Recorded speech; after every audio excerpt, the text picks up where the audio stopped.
Yeah, exactly.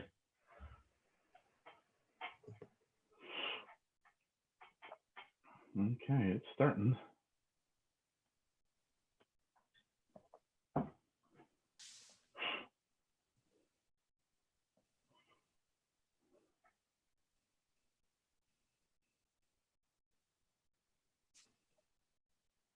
Yeah. Okay, so I've got it muted on my computer now. I can see it though. And then we'll just, I'll keep monitoring this as we go forward to see if, we start getting comments or anything like that. So I should be able to see that kind of flow through on that side. So cool. Looks like it's all up and working like it's supposed to. So that's really, if you're on the YouTube again, make sure you mute it. If you want to look at the comments as we go along. There is a 20 delay gap or 20-second gap between the stream and what we're talking about. So just be aware that it's, there's going to be a little bit of an echo effect in that way. So I'm on your channel right now just to see. It doesn't say that you're live yet. It doesn't. Yeah, I don't see it on my phone. In the Zoom app, it says in my top right, live on YouTube. Yeah, I see that. Yeah. I just can't find it on YouTube. Oh, there it is. I found it now. Yeah. It might take a minute to come through. There we go. Yeah. Uh-oh. There we go. Yeah, so you see like I just waved. And now if you look at, you'll see me wave here in a second. So there's like a little bit of a delay. Yeah. Still waiting for me to wave. Yeah, it looks like it's like 30 seconds delayed, something like that. Yeah.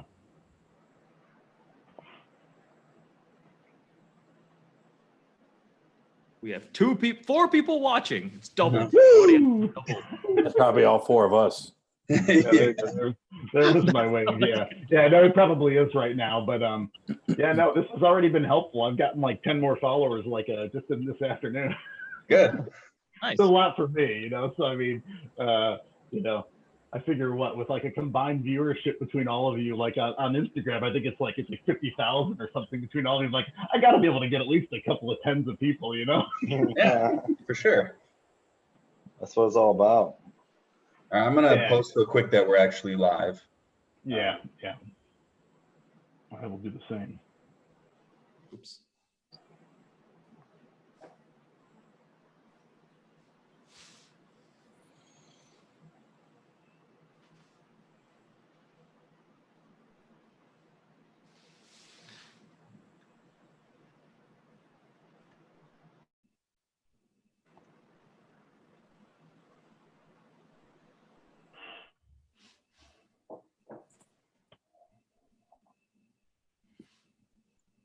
I'm gonna share the direct link to your live video. Yeah, no, that'd be great. Jason, you ready for the snow tonight? Sure. I don't have anywhere to go tomorrow. It's gonna snow again? You guys are getting snow right now? Maybe up to 6 inches. Yeah. Yeah, we're getting snow too. Well, that's because you're like super high elevation, right? Yeah, well, it's a ski town, but still, I'm over it. I'm ready for Middle of April. We're due for some summer weather. Yeah. Yeah, this is getting old for sure. Oh, what the hell? Sorry to rain on your parade for the night now. Well, you're snowing on my parade, but touche. That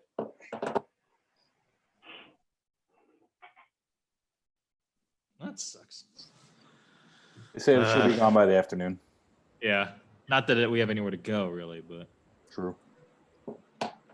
Although I have a new 2020 Nissan Titan press car this week, so I drove it out for the first time today, so maybe if it snows, I'll go bomb around in it. Yeah, go mess around over a bit. What do you think of it so far? The exterior refresh looks really good. The 9-speed auto is a big step up. It's actually pretty damn good transmission. V8 sounds good. Interior, they made some good quality changes to it, but having spent so much time in Rams, and I actually ordered a Ram Laramie, it gets destroyed in terms of the interior qualities, design, materials, tech. It can't even remotely compete. So, is that a 2021 Tundra? No, 2020 Nissan Titan. Oh, Titan. which is better than a Tundra. The Tundra is like ancient at this point. It's bad. All their big body on frame or SUVs or trucks are. Yeah. I mean, the Check out a 4Runner, Sequoia. Hasn't changed in. like 13 years old. It's crazy. Yeah. I haven't seen the refresh. Looks pretty good. That looks good. Like I'm going from an RS7 for a daily driver to the Ram, and I'm actually I'm like excited about it because it'll be great. It's good for fun. Wait, what Ram did you get? I got a Ram Laramie, 2020 1500 Laramie. Oh, sick. Yeah, I had a 2014 2500. Mega Oh Cab. wow! I freaking loved it. That was like the sickest truck ever. Did you tow stuff? I towed a boat once. Oh, I bought it to tow stuff and then never ended up towing anything. A single boat one time. Yeah. Funny. Okay. Hey, okay. We got a bunch of people on. We're gonna go ahead and get going here. I'm just sharing full screen here now to kind of do a bit of an introduction. But I want to thank everybody for joining today. This is our first Throttle Body podcast. Really appreciate our guests today, and I'll go ahead and do some introductions here. So first of all, here we've got EddieX having a drink of water here. He's got the EddieX YouTube channel and is also the new director of marketing at HP Tuners in Buffalo Grove, Illinois. So welcome, Eddie. Appreciate it. Thank you. And then we've got Brandon Moore. Brandon Moore is a good friend of mine. He is the sales manager of Fletcher Jones Audi here in Chicago, and a fellow R8 driver as well as Audi enthusiast. So welcome, Brandon. Thanks for being here. Thank you. On the phone here, en route to an undisclosed location is James Vance. James is an IMSA racing driver with the Fast MD Racing team. James, we appreciate you being here, even if only by audio, but thanks for joining. Appreciate it. Of course. Thank you for having me, guys. Yeah, absolutely. And last but not least is Clayton Stark. Many will know him from Summit Auto Lab in Park City, Utah, as well as from the Summit Life YouTube channel, and also frequents another to be unnamed YouTuber's channel from time to time. We won't be name dropping today. We'll try to refrain from that. So welcome, Clayton. Thanks for joining. Yeah, thanks, man. This is exciting. Yeah, absolutely. So like I said, what I want to do, we've got, kind of a prepared set of questions, some topics we want to talk about, but we're also going to take some questions from the audience here. So we've got a number of people joining in. So welcome everybody, and thanks for joining. And if you've got any questions, feel free to put those in the chat, and we'll be keeping an eye on that. But we'll go ahead and get started. And I think we just wanted to kind of get everybody kind of warmed up a little bit. So wanted to kind of go around the horn and talk to everybody about, kind of their experience with cars a little bit. Tell me a little bit about like your first car. What are your current cars, and like what's your favorite car? What's the favorite car you've ever driven or that you've ever owned? So maybe kind of that breakdown, if you would, a little bit. And Clayton, maybe we'll start with you, if you don't mind. Okay, sure. Yeah. So that's kind of like a three-part question, huh? Yeah. So my first car was a 1992 Oldsmobile Bravada SUV. Yeah. It was black with the gold trim. It was pretty sick. The interior was like immaculate. Exterior was all rusty because it was from Michigan. But yeah, the thing was sick. I didn't really do anything to it. I just kept it clean, and I had two 12-inch subwoofers in the back. Nice. So it rattled itself apart over time.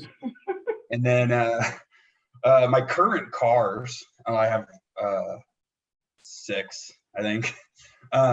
So I have a Ferrari F430. It's an 07. I have an 08 Porsche Cayman S. I have a 2014 Jeep Grand Cherokee SRT. I guess I only have 5. And then I have 2 Ford Transit vans as business cars, and then I have an old motorcycle that I haven't worked on in years. Awesome. And Okay, then cool. dream car.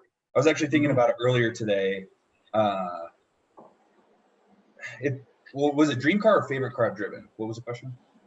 Take your pick. Not picky. Go for it. Oh, you guys there? Yeah. Yep. Oh, there we go. So was it dream car or favorite car I've driven? I forget. Take your pick. Doesn't matter. Go for it. Okay. Dream car. It's going to be Koenigsegg CCXR. It's been my dream car since probably like 05, 06-ish. I learned about Koenigsegg while sitting in my high school library. I didn't even know how to pronounce the name of the company. But I was like, wow, that is the sickest thing I've ever seen in my life. So that's my dream car. Right. Yeah, no, Koenigsegg's are absolutely amazing. That new Gemera is just good grief, you know. I mean, that thing is just beyond. That's a whole new class. Oh yeah. And yeah, those cars are just absolutely amazing. It's the engineering that they come up with that really blows my mind. Like how they're able to just build this thing basically out of like nothing, out of just basically you know, his mind, and then he just builds these unbelievable like rocket ships. Really, it's the best way that I can describe them. Yeah, he comes up with a ton of exotic materials. Right, exactly, and they're all made in house too, which is even more impressive. You know, and most of obviously these super hypercars have the super minute details in the carbon fiber weaves, but just seeing how they match up on the clamshells and just I've never personally opened the door or a clamshell of a Koenigsegg, but I can imagine when I watch it on YouTube how smooth and effortlessly it opens. I've met Christian a couple times, and one of the times it was actually interesting. I asked him beyond his own cars, what did he respect the most or like the most? And he said 918 and Tesla. So I was like, oh, that's interesting. But that's the engineering, the design, and the technology that they really respected were from those two vehicles. I was like, oh, that's cool.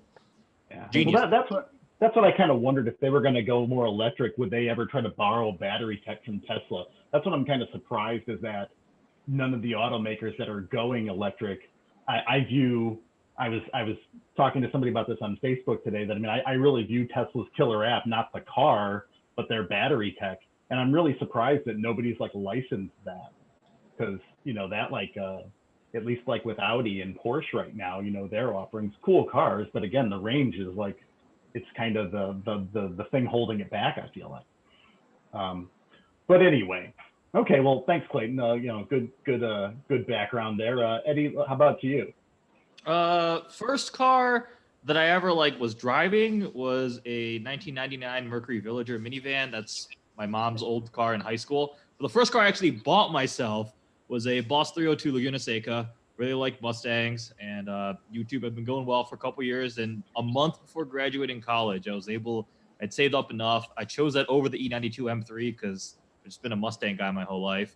And then right now I have one car, my 2016 Audi RS7.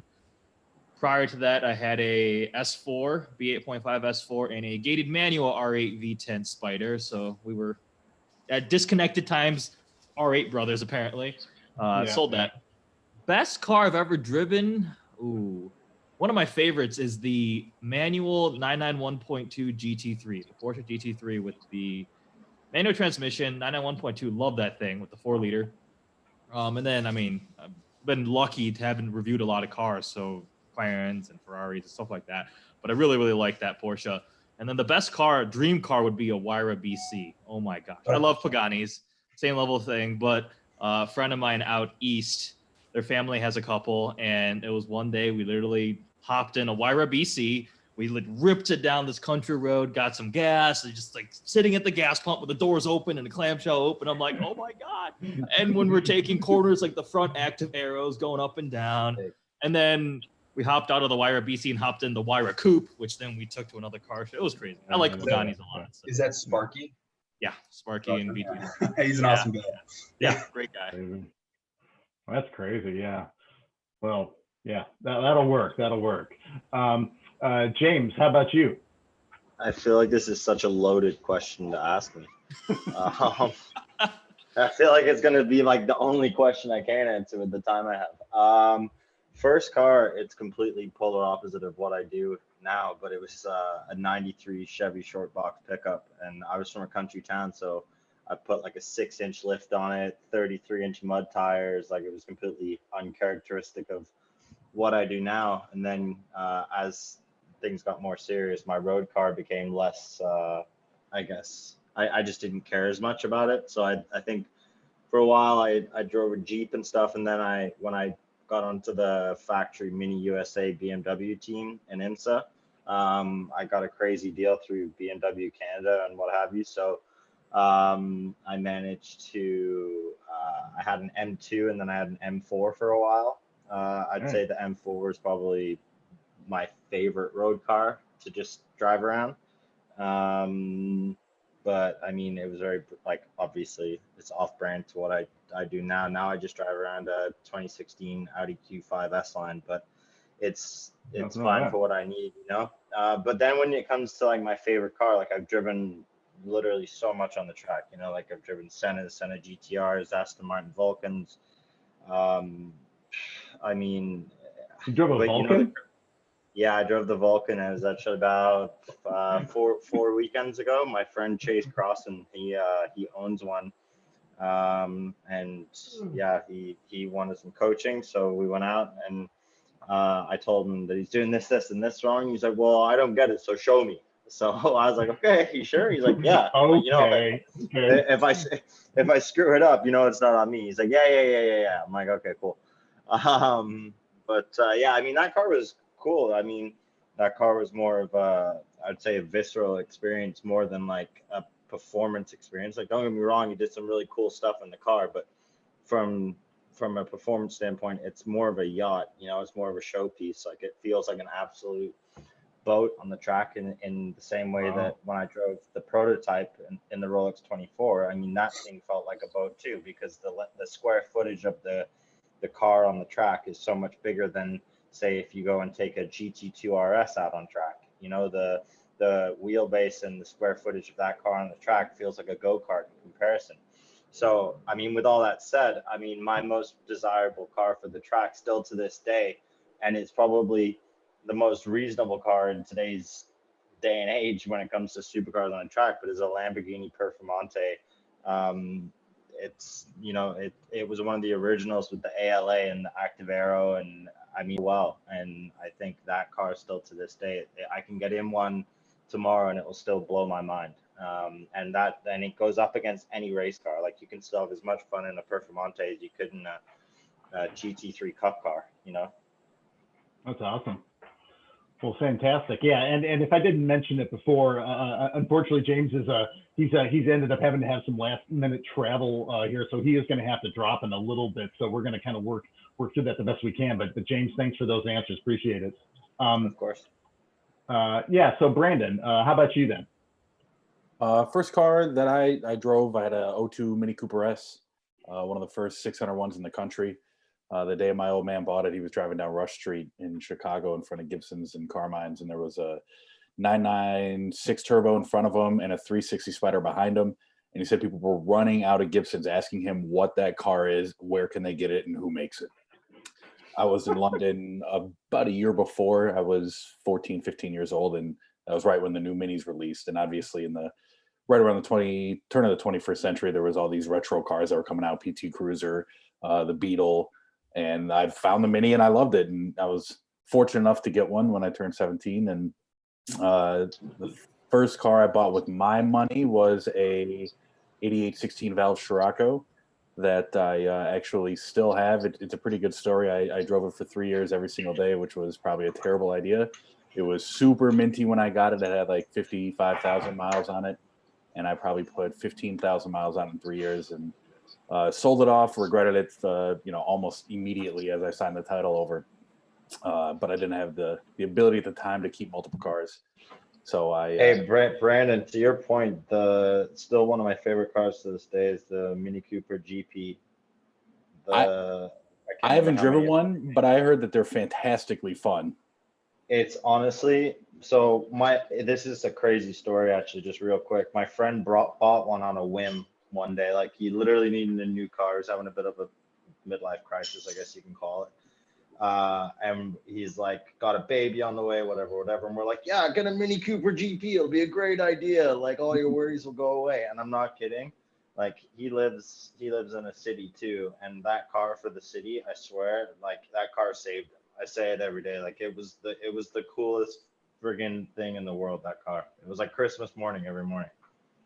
And for such a small package, especially like you mentioned in the city, I grew up and just moved outside of like inner city Chicago. So I get that life, and I appreciate having smaller cars typically. But so I sold the Scirocco. I actually just bought it back about a year and a half ago.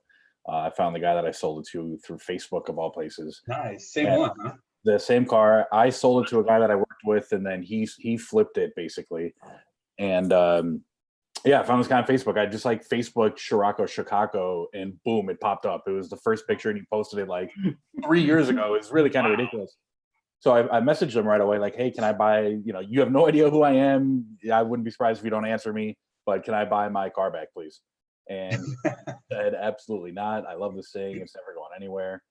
And I like begged him, basically. I was going to offer him really stupid money, like, double market value, just so I could have my old car back. And he said no, and I respected it and went on my way. I got an R8, and then literally 2 to 3 weeks after I bought the R8, that guy called me back and said, hey, do you want to buy your Scirocco back? So I, again, lived in like downtown Chicago, had 3 cars at the time, and then had to buy my Scirocco back after just getting the R8. There was like no way I was going to let this car not come back home with me. So I still have that. I had a Jeep Grand Cherokee at 14. I actually sold it Saturday. I traded it in for a new Audi e-tron. There's now we're e-tron brothers. Anybody in the market, they're crazy deals on them right now. They're great cars for city living. Yeah. I love that Jeep though, man. It was a 14 V8 just Hemi Overland, and those are nice. something about it, man. Like every time I got into it, I got it for dirt cheap. It had like 30,000 miles on it. It had like every option that was available on an Overland, and it was a little tough, honestly. Like the Scirocco and selling that Jeep Saturday were like my 2 biggest breakups, I guess you could say, of previous cars. But R8's great. I love it. It's an RWS, so it's fun to throw it sideways and hang it out like a moron. But that'll go away in the next couple months, and I have an RS6 on order as well. Hell yeah. Well, before the R8 goes away, I look forward to being able to run with you in mine and actually not have you be able to leave me behind like you used to when I had my V8. I was going to make a comment about that in one of our group chats the other day about how you would have to keep up with me, and now it's going to be quite the opposite. Yeah. We'll touch on that a little bit later. But again, I wanna be able to get a little bit more time in here with James before he's got to go. You still got a little bit of time, James? Yeah, I got about 5 minutes. Okay, cool. Yeah. So hey, obviously with everything going on with COVID-19, it's presenting challenges all over the place for everybody's professions and all kinds of things. And certainly auto racing has been one of those things. And as I've understood it, there's been this kind of big move to e-racing and everything. And I wanted to kind of get your take on that. Like, how have you found that? Have you been doing that? And kind of what's your take on it? Yeah, I mean, I've been on the simulator probably 6 to 8 hours a day since this whole lockdown thing went real official. And then, I mean, in terms of training, I mean, I try to get out and run once a day and then do what I can inside my apartment. But don't get me wrong, it's tough.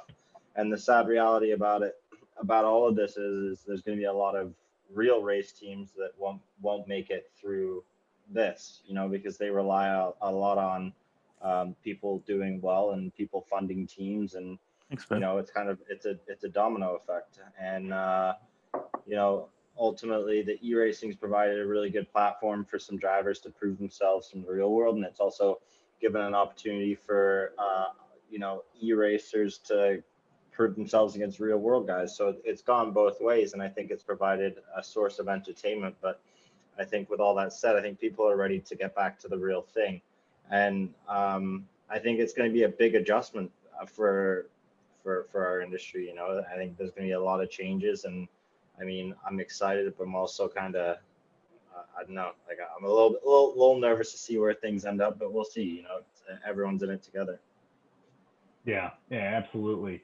I mean, for anybody else, I mean, I don't know how big a race fans you guys are, but I mean, anybody into watching the virtual racing, the e-racing, that's been going on? I mean, anybody fans of that at all? I haven't watched any of the e-racing, but last summer I went up to Road America a couple times, and one was for IMSA, and it was the first time I'd done it. And I only went for Sunday, and I was upset that I didn't stay in camp the whole weekend. And yeah, it's a cool event. First of all, the venue is beautiful. I mean, just, you know, you have this like world-renowned racetrack in the middle of like north central Wisconsin, which makes no sense. And then, you know, just the crowd that's there, you know, it's half party atmosphere, as I'm sure most race, you know, infields or paddocks are. But yeah, tons of fun. That racetrack is famous around the world. I actually met my girlfriend at that racetrack. It's like that place is magic, I swear. Certainly. You know, in terms of, you know, kind of back in the real world, whether in racing or kind of otherwise, I mean, have you had much experience, James, with electric cars? Any opinions on those? Whether it's you know, things like Taycans or electric race cars, or just Yeah, I electric cars mean, in Canada, I'm one of the head instructors for all of their automotive consumer programs. And I mean, last year they were last 2 years they were putting us through pretty vigorous e-tron training. And I mean, it's cool, you know, it's really cool. And I think if you hide your head under a rock or in the sand and try and forget that it's not happening, it's silly.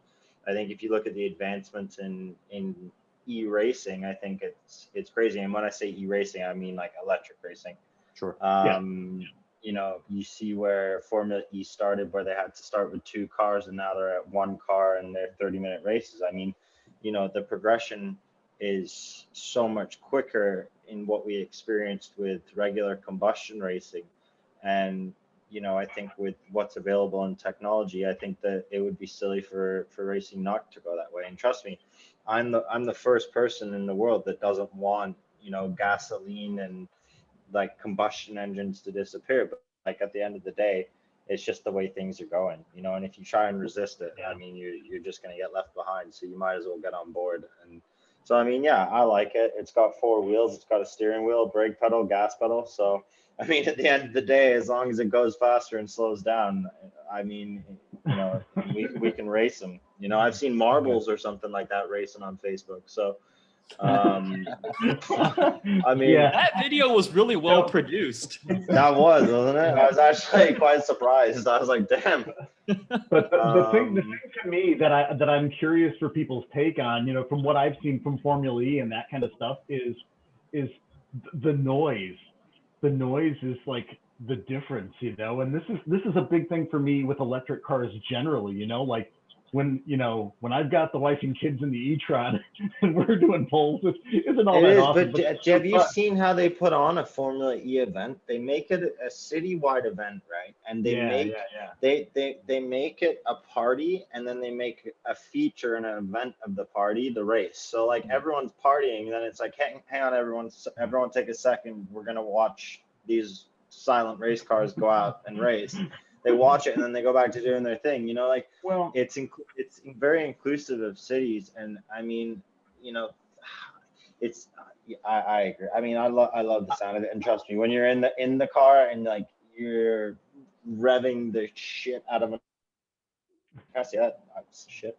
Yeah. When you're revving the crap out of an engine and like you're banging door to door, I mean, there's nothing better. But I mean, I'm sure, you know, wheels on a door are still going to sound the same whether you got an engine or not. So I'm still excited to bang some doors for sure. Certainly. I mean, I think in terms of you know, holding you know, either Formula E or types of racing events like in cities like Grand Prix and stuff, I think it's great. Yeah, because you don't have that noise problem that you probably imagine people in Monaco are going to be like, all right, you know, like this is fantastic, you know. But yeah, I mean, like, from a visceral standpoint, I mean, the sound of an engine, there is absolutely something to be said for that. But like you said, it's probably a matter of, it is the way of things. And so I can understand that, like you said, you have to kind of get on board or get left behind, right? So, you know, I mean, the issue you're going to have is like, you see all the tracks, so they're very small, confined tracks to facilitate, you know, the power output and the power usage needs of the electric motors. All these bigger tracks that are purpose built for engines that are, you know, back in the day, V12s, V10s, V8s. I mean, we're still gonna have GT racing and such, but I mean, all the big events like Formula One, IndyCar at some point is going to switch over to electric, you know. I mean, these big venues are going to struggle to stay alive because the e-racing cars aren't able to race on big circuits. You know, it's just I don't see that being a thing for a while. Yeah. At least until battery tech keeps up. I mean, that was going to be something I was going to mention, is that there's only so far they can go, given their in the grand scheme of things, kind of tiny cars, and not a lot of room for batteries, and batteries aren't super efficient yet. So yeah, did you see that Neo EP9? I saw that. They swapped I actually saw one in person. I was in China and our flight got delayed, so we're wandering around Beijing, and we just go into a showroom, and they had the blue thing sitting there. I'm like, whoa, that was on Grand Tour. That's the record car, the Ring. And they have the battery swapping thing. So I wonder if they're going to start implementing that a little bit more. You have fully charged packages, modular, in and out. I think I do remember seeing something like that. Okay. That's cool too. Yeah. Okay. Well. Hey, James, you got time for one more thing, or you got to go? Go one more, and then I got to run. Okay. Yeah. Well, yeah. I want to do one more around the horn here before we kind of answer a couple of questions from the viewers here, in terms of kind of best driving experiences, most fun or most exciting experience you've had in the car. Maybe if you want to go first, James, with your little bit of time left. Most exciting experience ever in a car, I would say last year. It's not very often my favorite experiences are like in my race car, just because it's like not the fastest or like the coolest engineered, but like it was just the coolest experience. Virginia International Raceway in the Michelin Pilot race last year. We started last. I can't remember why we started last. I don't think we qualified for some reason. And we started last, and then we opted to stay out on slicks, and it started pouring with rain. We got the lead, and then we retained it. Then we got a drive-through penalty once I got in the car, because my teammate sped in the pits, and we went back to second, like 8 seconds back. We clawed the gap back. Starts raining again, and we're on slicks, and it ended up going full course yellow, and then it went green, white, checkered. So one green lap, and then checkered flag. So it's like a shootout for the win. And there was 5 cars able to get it. We restarted second, and I remember it was insane. It was something like out of a movie. When I was doing it, I'm like, I'm not doing this right now. Like, this doesn't make any sense. But it was super cool. I mean, pouring with rain on slick tires in the Audi RS3, it was insane. Like, that thing was on rails. And I mean, we actually made the pass going into Oak Tree at VIR, so it was super cool. And we ended up getting it. So that was super cool. I'd say that was the coolest experience I've had in the car for sure. Awesome. That's great. And on that note, I got to run, but this was fun, guys. I really appreciate it. Nice to meet you, buddy. Yeah. Thanks for coming. We'll catch up with you and maybe try to get you on in the future, James. Thanks for coming. Yeah, absolutely. I'll follow you guys all on Instagram and whatever. Yeah. Look forward to it. Thanks, guys. Thank you. See you, dude. Okay, Eddie, let's go to you. Oh boy, I think I used mine. It was the Pagani. Yeah, I would say so. Yeah, I don't know how you Wyra much better than that. Wyra Coupe, and then there's a LaFerrari in there too. It was. That's hard to enough. imagine. Yeah.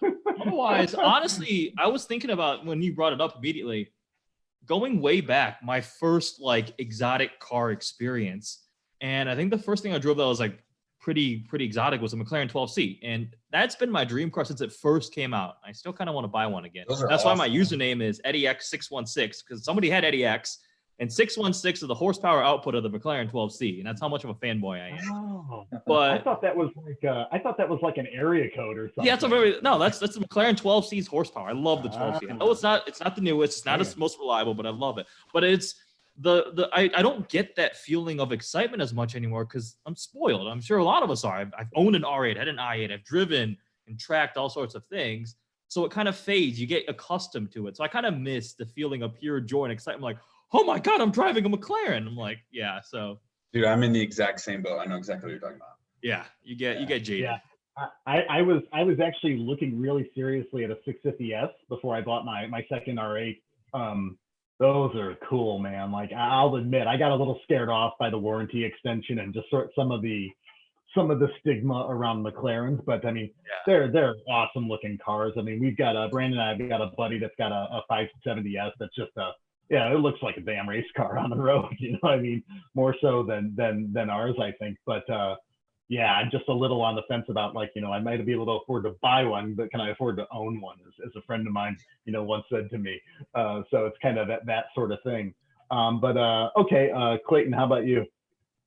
Yeah, so as you guys were answering, I was thinking I can only narrow it down to like 3 experiences that were the best. So I'll quickly talk about each one.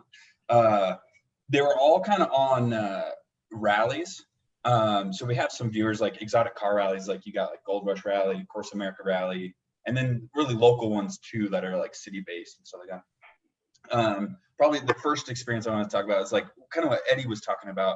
It was like back in the day when it's like your first experience, it's so amazing, and I have the a privilege and blessing to be around all these cool cars all the time, but they're just not as like exciting anymore because you're like, oh, okay, yeah, like I saw one yesterday, you know what I mean?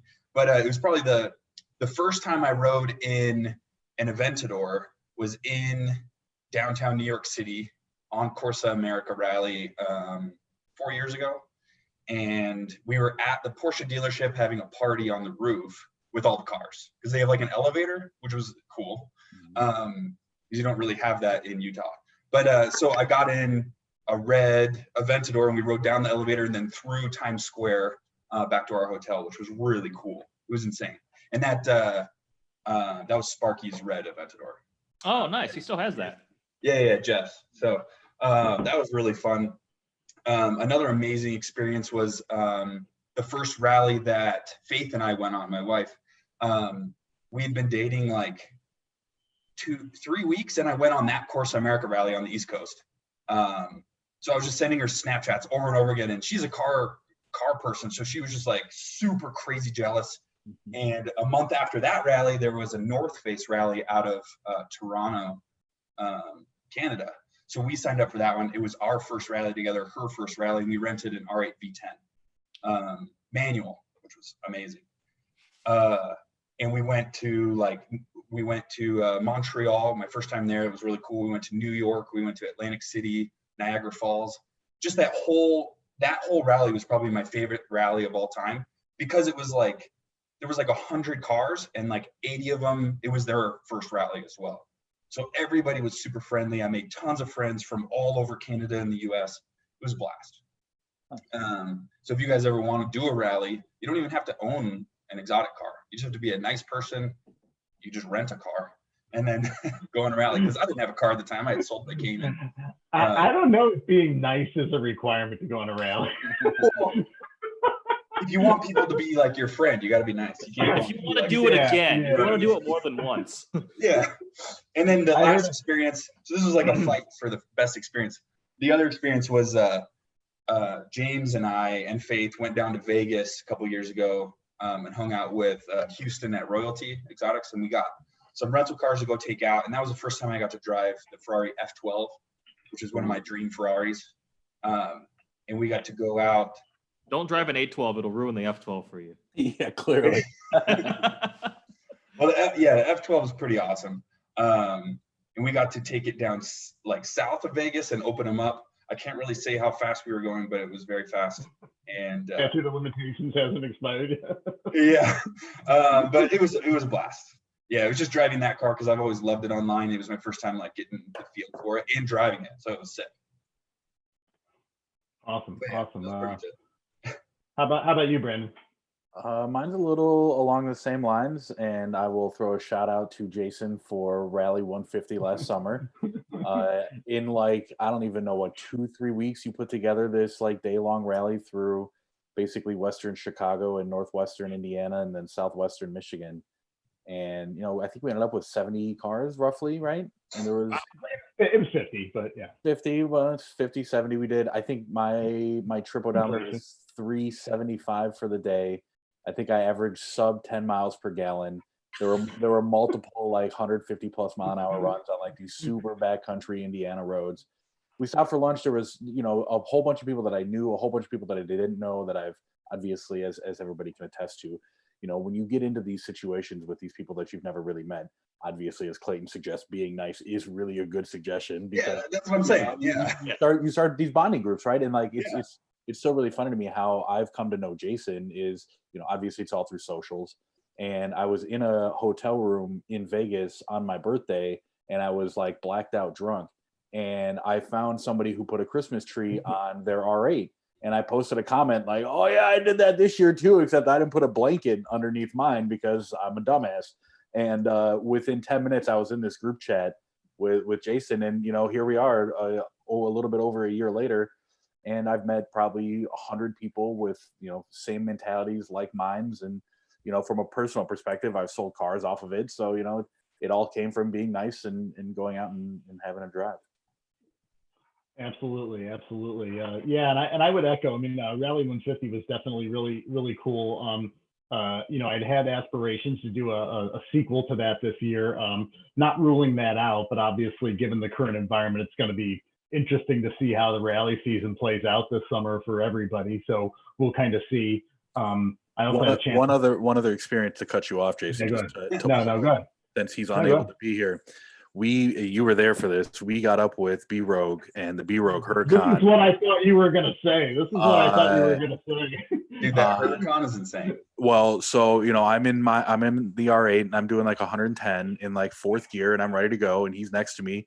And all of a sudden you just hear this noise, right? And it's like, it's almost indescribable of what it is, right? Because obviously I'm used to hearing V10s right behind my head, but then you hear this other thing with the V10 and you're like, what the hell is that? And you're trying to process it.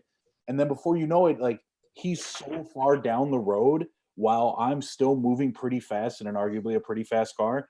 And it was like unfathomable. I just couldn't believe it. I was mind fucked is really what I kept saying to myself. Holy shit, I'm mind fucked, because just how it just accelerated at 110 miles an hour to wherever he ended up, which I can imagine was probably double 110 miles an hour. It was really an unbelievable experience and something that I'll never forget. I mean, just thinking about it, I get goosebumps because it was just such a visceral feeling. Yeah, that Huracan is insane. Last summer I got to ride in it, and Brandon did an acceleration, and I couldn't even comprehend. We were just like not moving, and then all of a sudden we were going way faster than anything. It's unbelievable. Yeah, it's crazy. If you're on Instagram, check out Rogue Huracan, and you'll see what we're talking about. That car is actually going through a big transformation right now. It's going to be insane. Very much looking forward to getting out with it and a bunch of the other Rogue fam here. That seems like a good transition for you, Jason, to start self-promoting. What's happening to your car? Yeah. My car is at B-Rogue right now, along with Stradman's, along with some other notable cars as well. It's actually getting a twin turbo, as well as some other fun stuff. We're doing some other kinds of trims and kind of some fun stuff. If you look at the B-Rogue Built Instagram page, they actually posted 3 or 4 pictures of it. Here, I'll go ahead and preview one now. Are you going to a standalone ECU? Oh. I am not altering the ECU. We're leaving, stock engine, stock ECU, and everything. Okay. This is purely kind of the stage 1. So it's going to be about 850 horsepower. We're gonna figure out kind of the level of boost and everything when he hits it up there and dynos it, and just really keep all stock internals. But just I moved out of a V8 R8 into a V10 Plus here in January. Sold my old R8 in November and got this one in January. And really just I'll share another picture here real quick while we're at it. I'm just so excited. I mean, that car already so different from the V8. I was a real V8 apologist. I will admit, when I had my first one, I was like, oh, it's just as good. I like it, it's really usable, blah, blah. Yes, it is those things, but it's not this. Okay. Like the V10 is, it's on another level, man. And just the responsiveness of it, the torque, as well as the top end. I mean, I've driven my car less than 500 miles because it just got wrapped, and then it went into B-Road for surgery here after I did a show with it.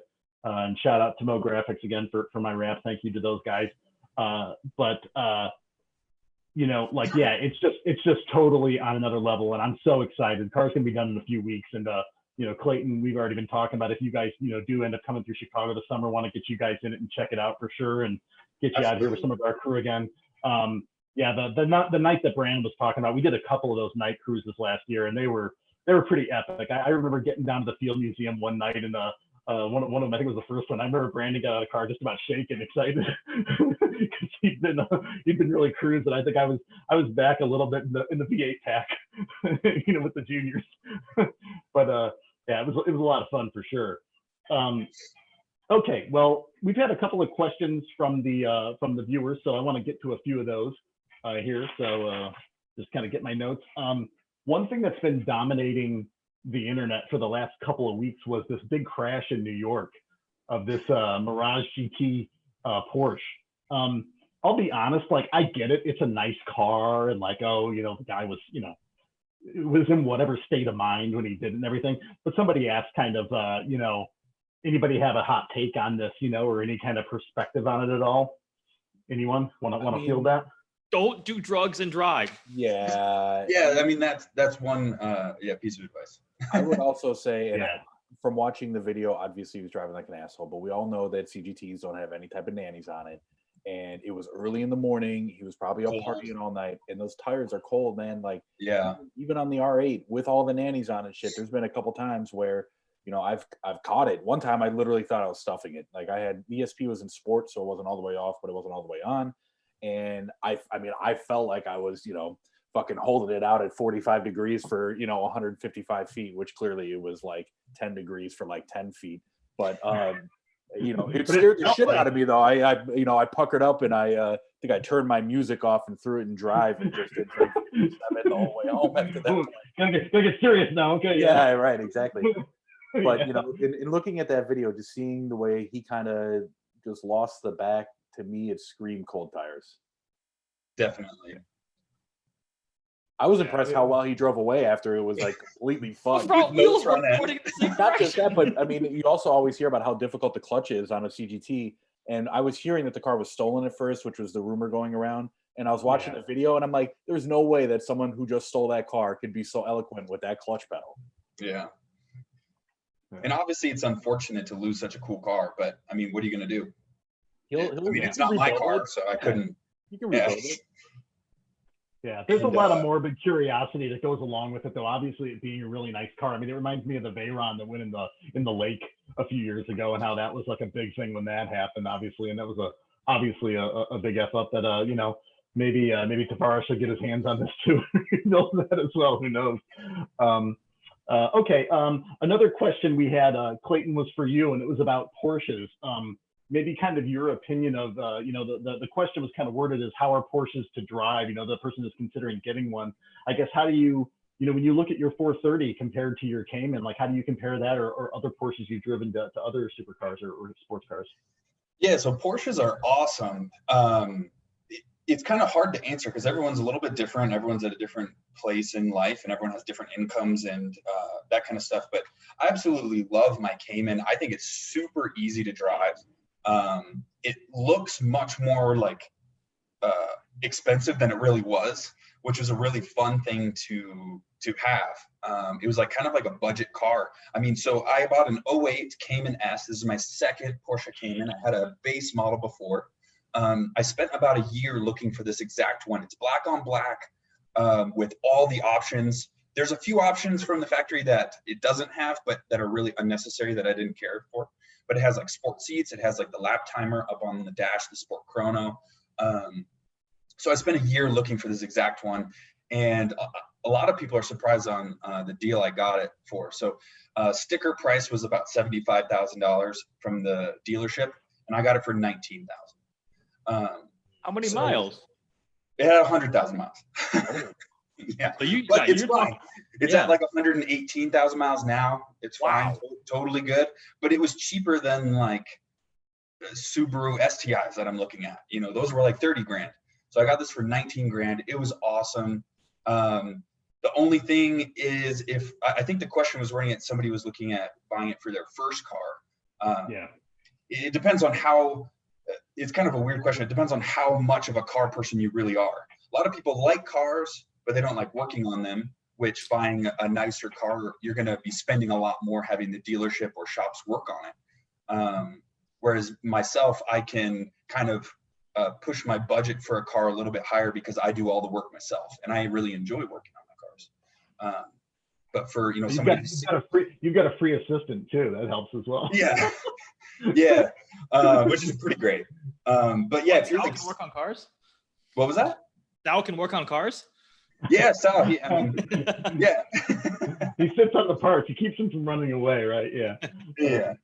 But no, thank you to they're- Fernando, Luna for asking that question. Yeah, go ahead. Yeah, no, they're great cars. I would say if you live somewhere with snow, definitely take that into account because they're not very great in the snow. You'll have to buy snow tires, which is another $1,500 or whatever, and then pay to get them swapped out.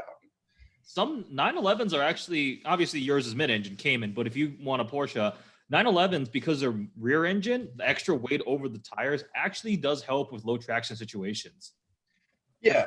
So yeah, I mean, tires are going to be the biggest final factor. So if you have the right tires, you can do it.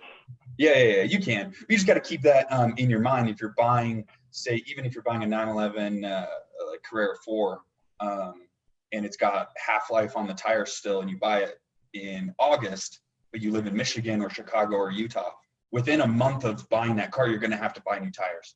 Yep. So it's just it's a cost that's associated with owning the car.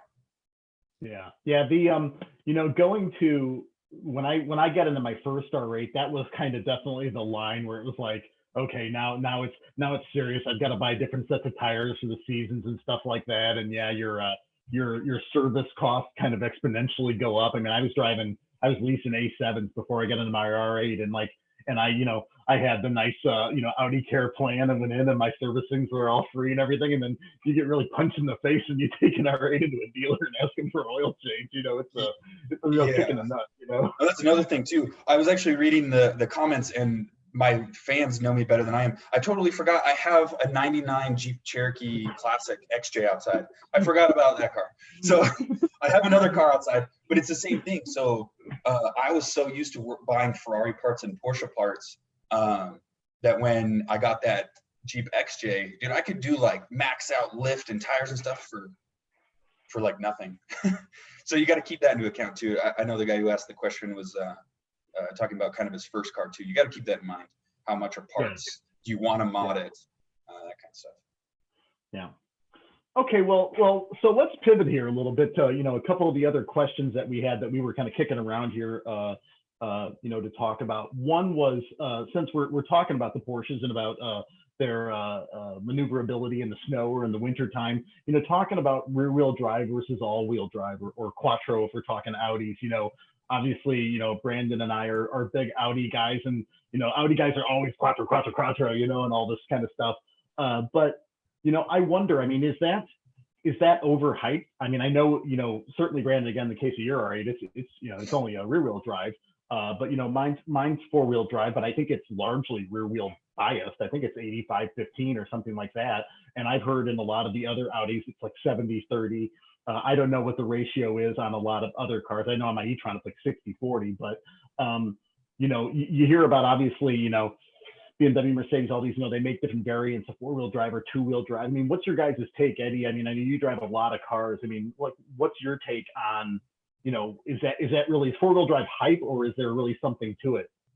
I'd say 50% is hype and 50% is tires. For my daily driver, I'm always going to go, given the fact that I live where it snows half the year, it's all-wheel drive. That's why I chose the RS7 over an M5 or an M6, because the M5 and M6, rear-wheel drive, similar levels of horsepower, 560 in a non-competition. Even in the dry, that thing, the traction light is constantly flashing at you. So I asked a couple other owners, like, how do they do in the snow, even with winter tires? They're like, yeah, we kind of leave it in eco mode the whole time because otherwise it's just spinning. So in inclement weather, low traction situations is definitely good. Like you hit on it already. The performance ones are heavily rear biased. So again, the R8, my R8 V10 was also, I think, 85-15. When I've tracked a couple cars, I prefer rear-wheel drive personally. So if it's for a fun car, like a summer car, back roads, the manual, whatever it's going to be, a track toy, I vastly preferred it. I tracked the Huracan in an R8, new gen R8. Didn't love it. I much prefer the GT3, the 488, the 570S. So in terms of that, that's how I kind of divided up. Now, if I lived somewhere that was warm all year round, if I was in Scottsdale, Arizona or something, I'd probably consider the rear-wheel drive car for a daily driver. I wouldn't bother with the weight and complexity of the all-wheel drive. But we're hitting a power level where You you're need kind it of almost. Yeah. If you want to use any of it. Yeah, I mean, but like for launching, so it does, there are exceptions to that rule. Somehow the 720S and the GT2 RS are able to put their power down and launch to 60 in under 3 seconds. And it's insanely good traction management systems, good weight balance, and really good tires. But that's kind of my take. 720S has like Demon Magic incorporated into it, though. I mean, that car is bonkers. Yeah. I mean, I saw Brandon from B-Rogue posted, he just finished an exhaust and a tune on a 720S, and it ran the same Hamilton collection. 60 to 130 that the Rogue Huracan did, which was just mind-blowing to me that this car basically out of the box, other than a tune and an exhaust, can run a 4.5 second 60 to 130. Like, it's mind-blowing. Yeah, that's crazy. Crazy. Yeah, I don't know. I considered a lot of cars before I bought this second R8, and you know, I was really close to buying a Gen 2 R8. You know, had thought about that kind of for the similarities to the Huracan and all that kind of stuff. You know, I was thinking about the 650S. Like I said, I'm still in love with 458s. I think the 458 is like one of the most beautiful cars ever made. I agree. But I had a lot of people told me, one, don't daily it, which I do.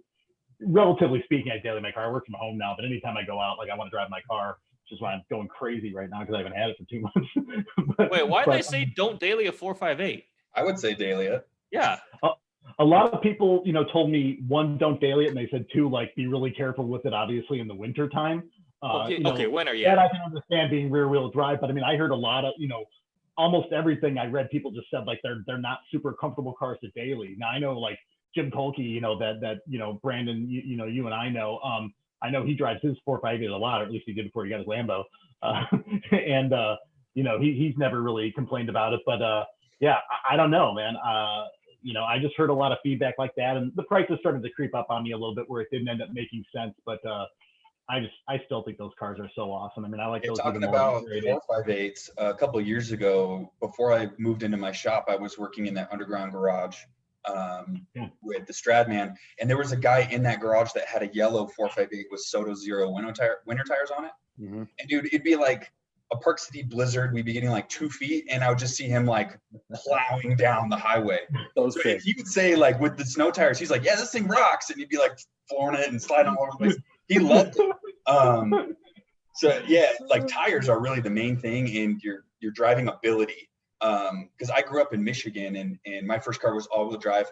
But I remember on days that it was like a snow day or whatever from school, I would still get up on time and then just go drive my car around for hours and drift every single turn, go to every parking lot and do donuts. So I really got to feel like how the car drove. I think that plays a huge effect in it as well, is like how confident you are driving in the snow. If you're super confident, yeah, you can pull off a rear-wheel drive car with snow tires on.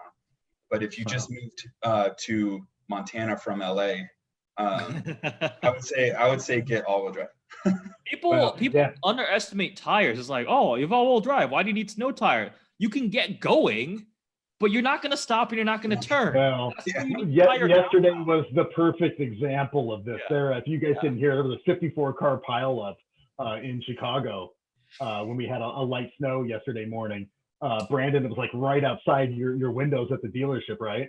Yeah, it was literally directly in front of my store. I got there 4 hours after it happened, and there was still probably 20 cars that were crunched up, and there was probably still 15 tow trucks, and it was bad. I mean, like there's pictures floating around socials that, you know, basically it shut down the Kennedy I-90 for 6 hours.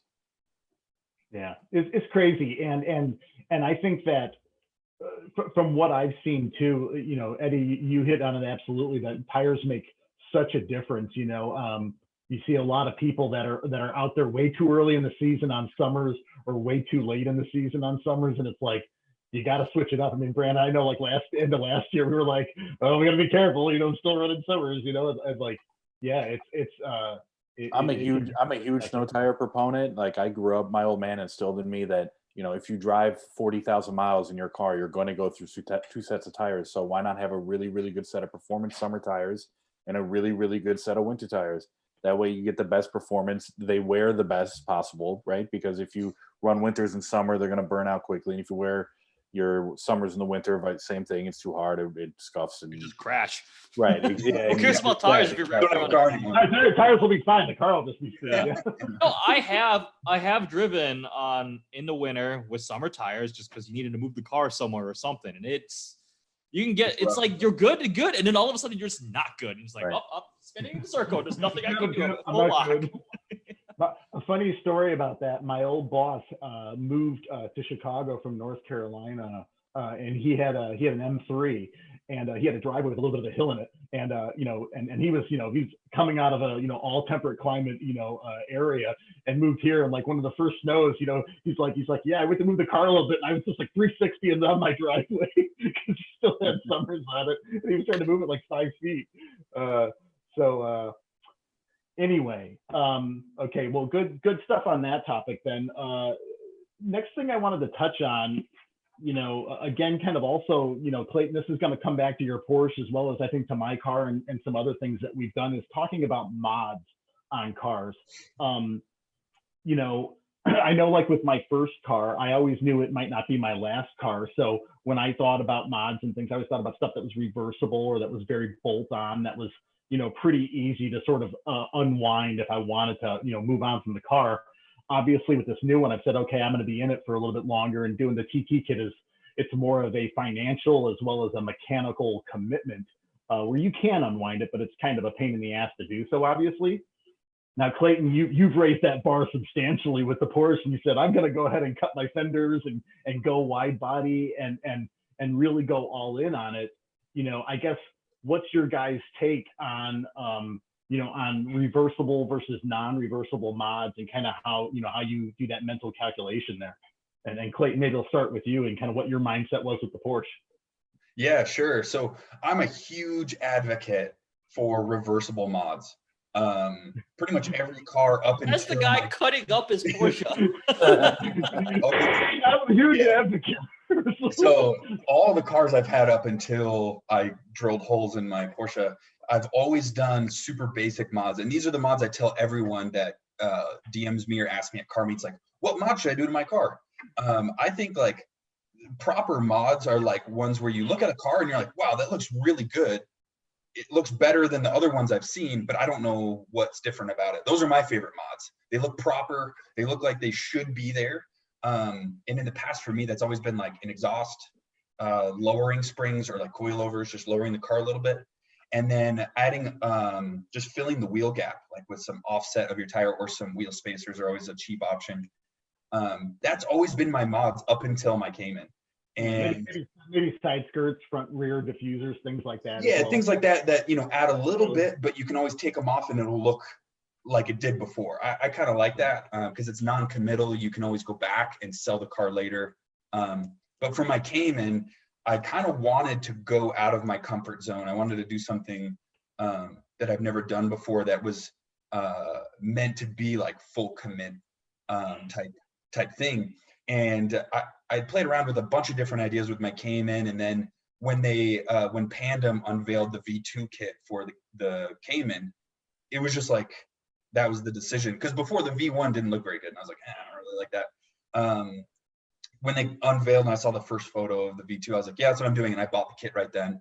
I was like, all right, well, full send, I guess, let's go. And I don't ever plan on selling that car either. So that was another huge deciding factor too, is like, well, I don't really want to sell it, nor do I plan on it. So I'm going to do whatever I want to it. It doesn't matter. Yeah.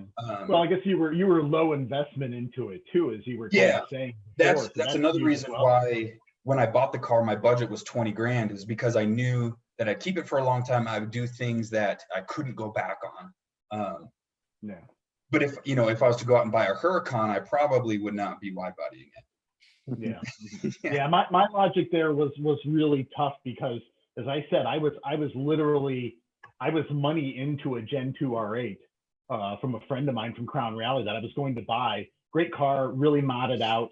And, I got a call around New Year's, hey, we can work this out on this TT kit. Like, what do you want to do? Brandon from B-Road called me up, and it literally kind of shifted my focus to say, okay, I had another friend from Crown actually who had this first gen R8 that I ended up buying, and when it went on sale, it had actually been the impetus for me to put my first car up for sale, and I had been planning to kind of buy that all along, and this other Gen 2 kind of popped up out of nowhere, and I started to really lean that way. And when the TT kit came up, I was like, oh, geez, what do I do? You know, and even though I was still in a lot for the Gen 1 R8 I ended up buying, it was less by the appropriate amount to go to the TT kit.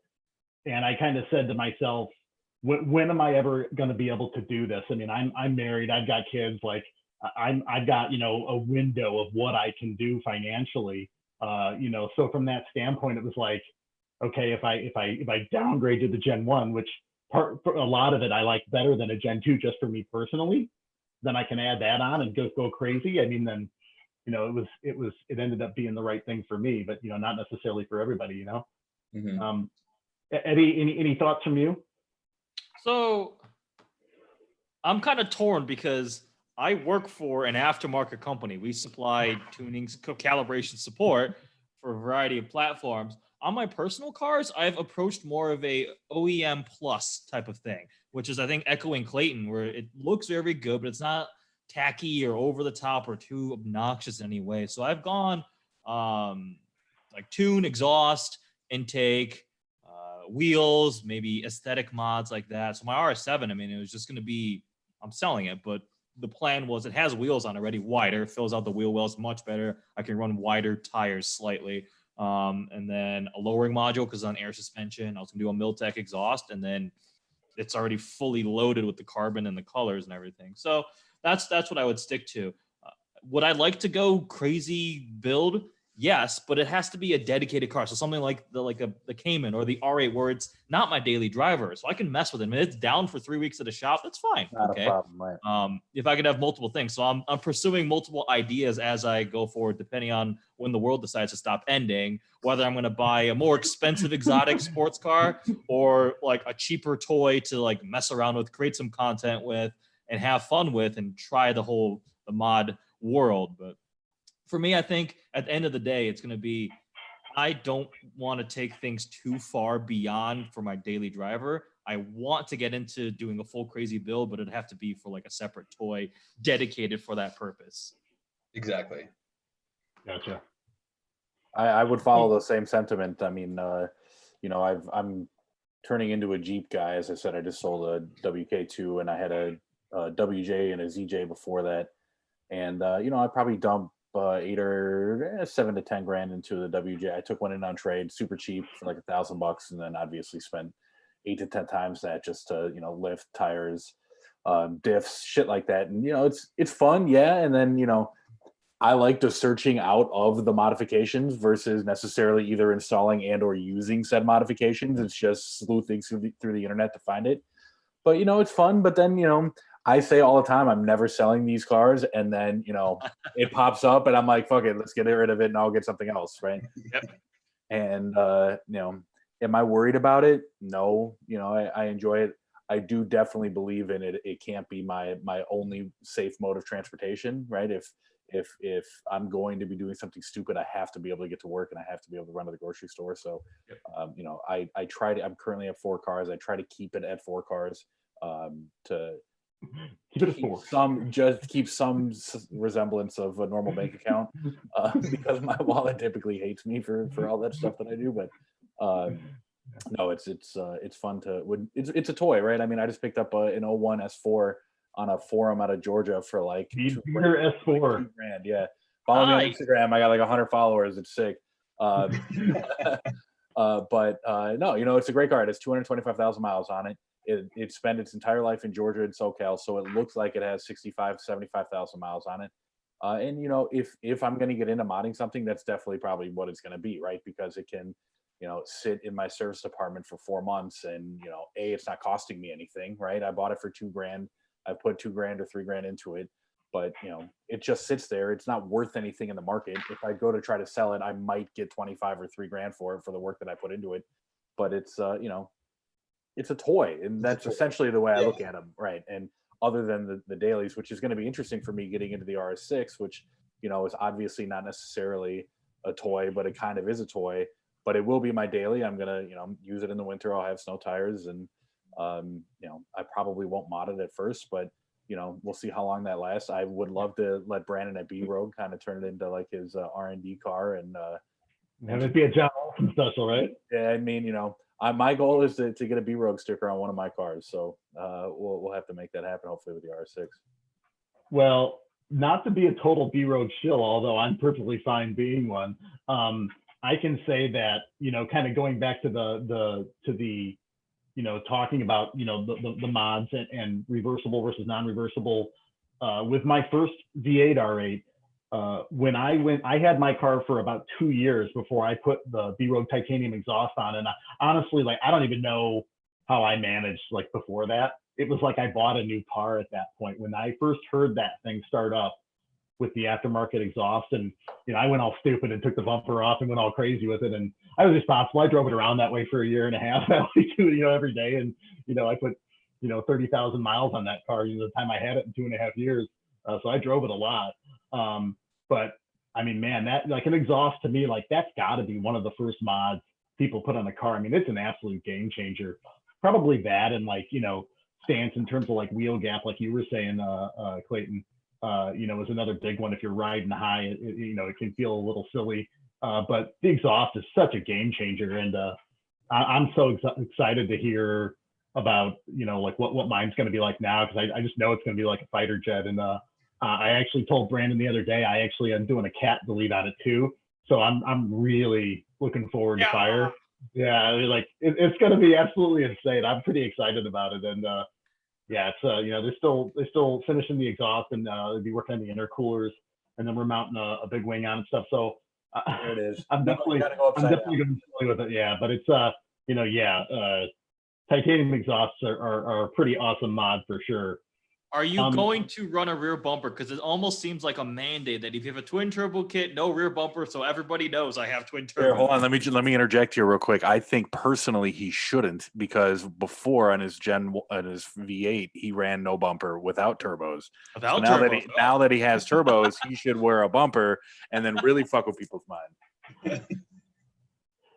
Yeah, I think as you can kind of see from that picture I showed with the exhaust, yeah, I'm not running the rear bumper again. I haven't told anybody that publicly, but yeah, the bumper's coming off again. And I know I'll get a lot of shit for that, but not as much shit this time as I did last time, man. I mean, I got a lot of crap last time from people for running without a bumper, without turbos. But hey, I enjoyed it, man. It was a lot of fun. And I had all the lighting and stuff. And, I don't know if I'm going to do lights this time because they were a little troublesome for me. But in terms of the look, I mean, like when you guys see the finished product, I mean, it's got to be insane. Brandon and his guys are really doing some cool stuff. We only kind of showed you part of it today. There's more to that than what you've seen. So yeah, it's gonna be pretty awesome. I'm pretty stoked. I was literally giddy yesterday when he sent me some of the pictures I haven't shown yet. So yeah, I'm doling it out slowly. I wanted to actually go there and do another vlog. I did an initial vlog where we kind of talked about it when the turbos were mounted. But given conditions right now and the fact that I've got little kids at home and stuff, I'm trying to stay home and be good and abide by the rules and stuff. So we may try to do some live streams and stuff with him too from his shop. But yeah, there's a lot more to come. It's gonna be pretty cool. So I know we're a little past the top of the hour. I wanted to kind of start to round this down a little bit to kind of respect everybody's time. And again, I really appreciate you guys coming on, but, just wanted to kind of talk to you all respectively, being kind of in different businesses, Clayton, you from a detailing standpoint, and Eddie from you from like a tuning standpoint, and Brandon from a sales standpoint. I guess, with the COVID-19 situation, like how has that affected your business, and how is your business kind of doing through this? I mean, are you guys kind of shut down, or are you sort of finding a way to kind of move through? I'm just kind of curious on what your take is on that. I think like everybody's affected, right? From unless you're in the medical field, especially like in hospital, like everyone's taken. It's drastic, right? I mean, it's crazy to think that the world's kind of stopped in terms of an economic and social standpoint, but I personally, we run a skeleton crew for 6 hours a day, and we're legally allowed to be open, and we set up appointments. I mean, people are coming in, they're buying cars. We're selling cars, not at the rate that we typically do, but You know, at the end of the day, people still need cars. People need to drive to the grocery store. They need to drive to work for the essential workers. And, you know, is it slow? Of course, definitely, as everybody is. And we're taking huge precautions. You know, like we have the plexiglass shields in front of all of our customers when we're at desks, and wearing gloves and masks and glasses and all that stuff. But it's definitely trying times. When they're doing their paperwork, are you giving them pens to keep? Yes, we have boxes of really shitty pens, and they don't have our name on it. We should probably have our name on that, but from a marketing, Come on, man. I know we're sleeping, but you know, cost, it's expensive. You know. Yeah, I'm joking, but it's a serious situation, obviously. You know, and I don't take that lightly. But yeah, but I'm obviously glad that you guys can continue to operate, and that's good. I mean, Clayton, from your standpoint, you know, how have things been for you besides James continuing to come into you? Yeah, well, he's a lifesaver for sure. He can keep us busy year round, just him by himself. But no, yeah, like the situation that we're in right now, just in the world, is absolutely insane if you think about it. Like the world went from just totally normal to kind of shut down overnight. Yeah, and like Brandon said, like if you're not in the healthcare, obviously you're going to be affected, and we've been affected as well. We're kind of at the point in our businesses where we should be ramping up and training and hiring people for our summertime, because the summertime is the most busy time of the year. But we're at a complete standstill right now. We are open, both the lab and my detailing company, legally. In the county we're in, we're considered essential, I guess, because we're cleaning cars. We've had to adapt a little bit, which I think is one thing that this whole situation is kind of pushing businesses into, whether they like it or not, is adapting to the new world. So we've had to add like a disinfectant stage to our detailing, just so that it more of peace of mind. We've had to obviously keep our detailers with like gloves on and disinfecting their hands before and after appointments. We take payments only over the phone now. We've offered other higher end disinfecting packages at a discounted price too, because of the situation where like we can clean the air of a car using an ozone machine, where before we would charge like $100 for that add-on service, but now we're charging half that, so $50. So people are taking advantage of that, trying to clean their cars. But yeah, we're definitely way slower than we should be right now. But we're busy enough that we're not going anywhere, which is good. Yep. Right. And how about you, Eddie? Well, luckily we're still operational. A lot of the automotive sector has been deemed essential just for transportation things. And the whole staff is going remote to the extent that we can, engineers. And then because from a marketing standpoint, as director of marketing, we're pivoting a lot of new initiatives to take advantage of the fact that people are online, they're on social media, they're stuck at home and finding ways to engage. Being in the aftermarket industry, it'll be interesting to see how it goes.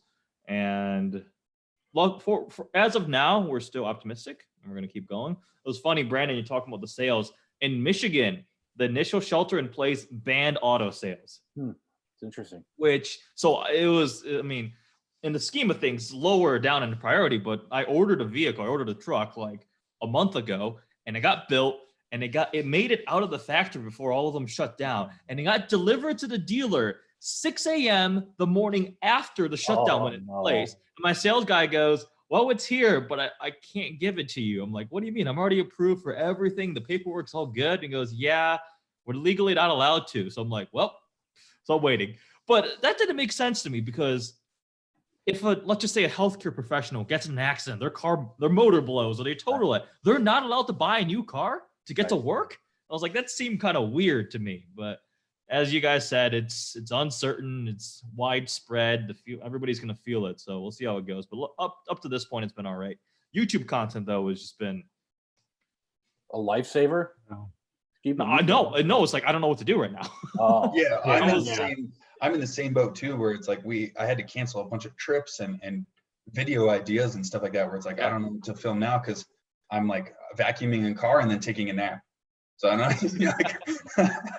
I was texting James Stradman today, and we were both like, yeah, I don't know. He's like, I don't know what my next video is going to be. I'm like, I don't really know either. Like, Yeah. I have some of the media, the press companies are still running with extra sanitization. So like I have a Nissan Titan this week, which they dropped off, wiped it all off, handed me the key from like, they dropped it and I picked it up.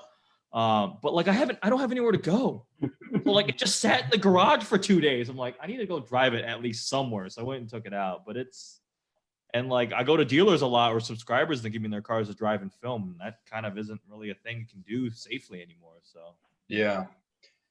Yeah. Well, yeah, no, it's a tough situation, and we're hoping that, here in the next month or two, things are going to stabilize and we're going to be able to, get back to whatever the new normal is for some period of time, I imagine, beyond this. But certainly if things do start to loosen up a little bit, I look forward to getting together with all you guys. Obviously, Eddie, with you being new to the Chicago area, looking forward to hanging out. Brandon, of course, Yes. as always. And Clayton, if you guys are, going to be coming back through the area, perhaps this summer, I would love to hang out with you in face, and maybe Absolutely. James as well, if you guys are around. Yeah, it just depends on how long this thing's going on. We'd actually Yeah, planned on stopping by Chicago in like 2 weeks, but we're probably not going to do that anymore. But in August, I'm hoping that everything's back to normal by the end of August, because we'll be going to the Dream Cruise, the Woodward Dream Cruise in Michigan again. Nice. We do it every year, and we'll budget time accordingly, and we'll stop in Chicago for a couple days on our way there. I'm going to Car Week. If Car Week is still happening, I'm in Monterey. Yeah. Brandon, we'll have to try to maybe get up to the Dream Cruise. I think that would be really awesome, man. Definitely down. Yeah. Well, hey guys, I really appreciate the time. It's been a fun session, a good talk. I appreciate everybody that's been watching us on YouTube, and thanks for the questions along the way and everything. And I'm going to get to try to do this on a regular basis going forward. I would love to have some of you guys back, and I've got other friends and companies I work with that I want to have people come in and join us and have discussions like this. So thanks a lot. Thanks for watching the podcast, and we'll talk to you later. And guys, thanks again, and have a good night. Thank Yeah, you. thanks for having us. Nice to meet you guys. Okay, take care. Thanks everybody. Bye-bye. See you guys.